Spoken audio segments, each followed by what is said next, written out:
Hey YouTube, what is going on, y'all? All right, man, with the MW2 beta finally coming to an end, I just want to give like an overall review of it. I played the hell out of this beta. I probably have like over 2 days of playtime on it, and overall I will say that I'm pretty encouraged, even though some of the gameplay mechanics the community kind of is arguing for are not in. I still had a lot of fun on this beta, I will not lie to you. Nevertheless, we always have room for improvement no matter who you are. And I got a whole list here on my phone of like pros and cons and stuff. I mean, we'll start with the pros, and the first thing when I loaded this thing up, especially on PC, but even on PS5, when I played PS5 the first weekend, even on PS5, just the look and feel and sound of the game is incredible. It's even better than 2019. The graphics are insane, and I personally am a person that does not really care about graphics. I rather have gameplay. But that being said, when I loaded this thing up and jumped in for the first time, it was shocking how good the game looked. Definitely an improvement from Modern Warfare 2019, which is saying something, because 2019 was by far the best looking Call of Duty we had ever seen. And they took that and just improved on it, made the colors more vibrant. It just looks a lot better. In my opinion, the groundwork that has to be laid for a Call of Duty to be good and have replayability is the maps. And that's a huge reason why I think MW9 2019 was awful, because the 6v6 maps were horrendous. They were just completely random. They had no flow to them whatsoever. These maps, they went back to the traditional 3-lane system, which has proven to be successful for an arena shooter like Call of Duty for years. So I was super glad that they went back to this. Like, I didn't have personally, I didn't have a problem with any of the maps. I think for the museum map alone, I think that might have been a little bit too big for 6v6.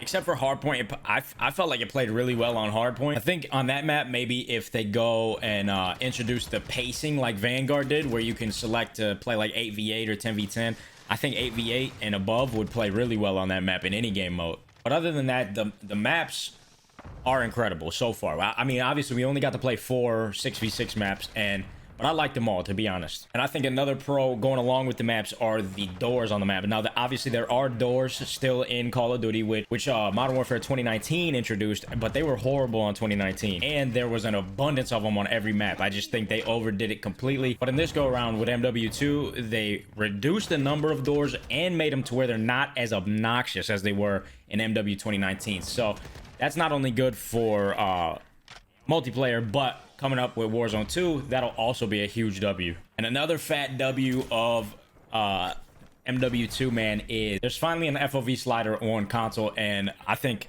a lot of people now, I don't know how it will perform. I felt like PS5 played really well when I played, but increasing your FOV definitely does have an impact on the overall performance of the game, how smooth it'll run. But it is nice that they finally came around and met the needs of all the console players wanting their FOV slider. Now, in between the 2 weekends, Infinity Ward did acknowledge some of the feedback they were getting, and some of the stuff they said, no, we're not changing.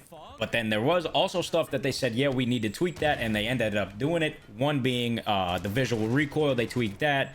The footsteps, they tweaked that. The perk system, they've tweaked that and sped it up in weekend 2. And they said they were going to try to tweak the way lobbies always disband, so there's a higher chance of getting into the same lobby with the same people, making those connections through the gaming scene like old school Call of Duties always did. So if not for nothing, I am encouraged for the future, as they are listening to us and they are somewhat working with us. Obviously, some of the gameplay changes that we want, they seem pretty stubborn on, and it is what it is. It's their game. We'll just have to get used to it. But however, I am encouraged that they are actually listening to us and responding to us, having that discourse. Overall, I think MW2 is a very good Call of Duty, even without the mini-map and everything like that. No nuke. I was still having a lot of fun playing the game, which I cannot say for multiplayer in terms of Vanguard, Cold War, and Modern Warfare 2019. I cannot say that. But here on MW2, I will say I was having a blast. I can't wait to camo grind. But that being said, there's always room for improvements to make the game even better. So let's get into the cons of MW2. I think that was the most annoying to me were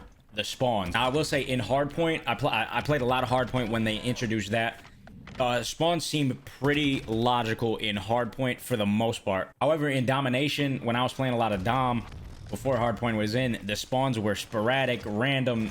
They made no sense. Like, no matter what flags you had in Domination, the enemies could still spawn anywhere. They made absolutely zero sense. On the map Mercado, or whatever it's called, the little market, like, they had the spawns, right? So there was C, A, and then B's in the middle. But yeah, we're spawning, to start the game, we're spawning on the two sides of B. So nobody's going for C and A off the rip. They need to rotate the spawn priority on that map like 90 degrees, because it was so random on that map. A lot of that goes down to the whole squad spawning system, which I think is absolute trash, but I would definitely like to see a big tweak to the spawn logic in the full game. But I mean, that's one of the things the beta is for, so they can collect that data and make the tweaks they need. So hopefully we see an improvement in spawns when the full game drops. All right, then the second one, man, my second con is TTK. Now, I don't think they're going to change this. Now, I personally don't think they're going to change the TTK. I think they want it here at pretty much instant killing. I don't even really want a drastic change in the TTK. It is what it is. Just maybe like 1 or 2 more bullets, because right now I think it's just unbelievably fast, especially if you get a headshot. The headshot multiplier is insane. That one Lockman battle rifle is one tap into the head in core, in regular gameplay. Like, bro, you can't one tap to the head unless it's a sniper in core gameplay. Save that for the hardcore folks. All right, and then we can talk about skill-based matchmaking, which I get why it's there, but I think, to me, man, it really punishes the people that are slightly above average, right? Because then they kind of get stuck in this window of feeling like they're never going to improve. A slightly above average to, like, good player base kind of gets stuck in, like, a limbo of the skill-based matchmaking, right? Because they'll play a bunch, they'll do really good against the lower bracket of skill base, but then after they slay out those lobbies a little bit, because they are better players, they'll slay those lobbies out. Now they get put into that upper echelon, that like top 1% of players, and they get absolutely slammed in those. Then they get dropped back down, they slam those lobbies, they think, oh, now I'm doing good, go back up. See, you see what I'm saying? They're like in a limbo. So I definitely see where skill base makes them a lot of money with the very, very low bracket of players. Obviously, I get it, but you could at least tweak it a little bit to get that mid-tier player kind of out of that limbo and maybe some more room for improvement. And one thing I definitely think needs a lot of improvement is the sprint to fire time on these weapons. Like, it's unbelievable how slow you go from attack sprint to ADSing, especially with like assault rifles and stuff. It literally looks like you're in slow motion. It's completely it's way too drastic. And the more and more attachments you put on a gun, slower and slower it gets. Literally every attachment you put on seem to have a negative effect on speed and stuff, which I do understand. I get where they're going with that type of gunsmith, but you don't have to make it that drastic. It's kind of ridiculous where you got it at right now. Scar that you unlock at level 30, I think, is in like the perfect spot for an AR. It has a reasonable sprint to fire for an AR, reasonable ADS. I think that if that is what the rest of the weapons are like in the game, I think it'll be in a pretty good spot. But like the M4 and even the MP5, like when you put attachments on those things, it feels like you're playing in slow motion afterwards. It's kind of nuts. And the whole like menu system, I think, really needs to be reworked. It's real like confusing and buggy, and I just don't really like it at all. I think they really overcomplicated something that needs to be like the simplest thing on the game. I'm really hoping that they work to fix the whole UI in the menus, because it's bad. Now let's talk about dead silence and how dead silence doesn't make you dead silent. I understand that they don't want it to be a perk and they're gonna keep it as a field upgrade or whatever it's called. That's fine. But the fact that it doesn't make you completely silent is kind of ridiculous, with the footsteps being as loud and accurate as they are. And then to add on to dead silence, you got this stupid little like a radio thing you got to pull out, press a button, and then it makes a loud ass beeping noise that reveals your position. So if I'm behind enemy lines, I'm flanking somebody or whatever, I'm in the mix, and then I go to pop Daddy so I can continue making the plays in the mix. That shit goes and sounds like R2-D2. I just gave away my position to the entire enemy team. So I really hope they get rid of that whole animation, bringing out that little radio thing,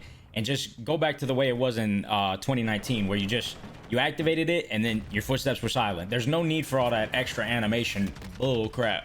And another thing that I was having a hell of a time getting used to was the reload cancel. The fact that you can't cancel your reload anymore, it's got me killed so many times. I don't know why they changed that. I really hope they can kind of rework that, rethink that maybe, because it's kind of insane. It's something that has been ingrained in my mind since I don't know, 2009. Over a decade, I've been canceling my reloads when I need to. And now just out of nowhere, you want to get me to stop doing that. So it's definitely something I got to get used to if they're not going to change it. But it's something I'm not a fan of at all. One thing the full game absolutely needs to have, I don't know why it wasn't in the beta, you have to have a nuke, man. That adds so much replayability to multiplayer, especially when we're all going to be grinding the camos out come launch day. In between that time from when MW2 drops and then Warzone 2 drops, we're all going to be on the game grinding the camo. It'll be so much fun to be able to get a nuke while grinding out those camos.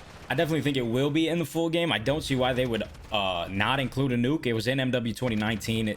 Most Infinity War games have a nuke. And then for Ground War, I did play a bit of Ground War. The maps in Ground War were dope, man, but the fact that the vehicles have turrets and stuff like that on them is just... Any lethal vehicle, I think, should be a kill streak, and all the vehicles in the game at the start of the game should only be able to transport you from point A to point B. They should not have no lethal weapons on them. I think they should change like the tanks and stuff. Anything with like a lethal weapon on the vehicle itself, I think they should be a kill streak instead of just spawning time and time again onto the map. That's kind of cheesy. And then I also played their new game mode, which is kind of like Ground War, called Invasion. Also, the map was dope, but the drawback to Invasion is the AI on the map. Completely pointless, bro. They're literally not doing anything. They're not even like recruit bots. They're just there, and they don't add anything to the game. I don't know what the thought process is behind adding those AIs, but I can't even see where a casual player would want that in the game. You know what I mean? So I don't know. I think overall the game is in a really good spot for a beta. I thought this was a really good beta. I had a lot of fun on it, like I said. As of the way the game sits right now, I'd give it like a 6.5, 7 out of 10. It's, like I said, it's really fun, but I can't put it any higher than that because it might only be fun to me right now because it is so refreshing.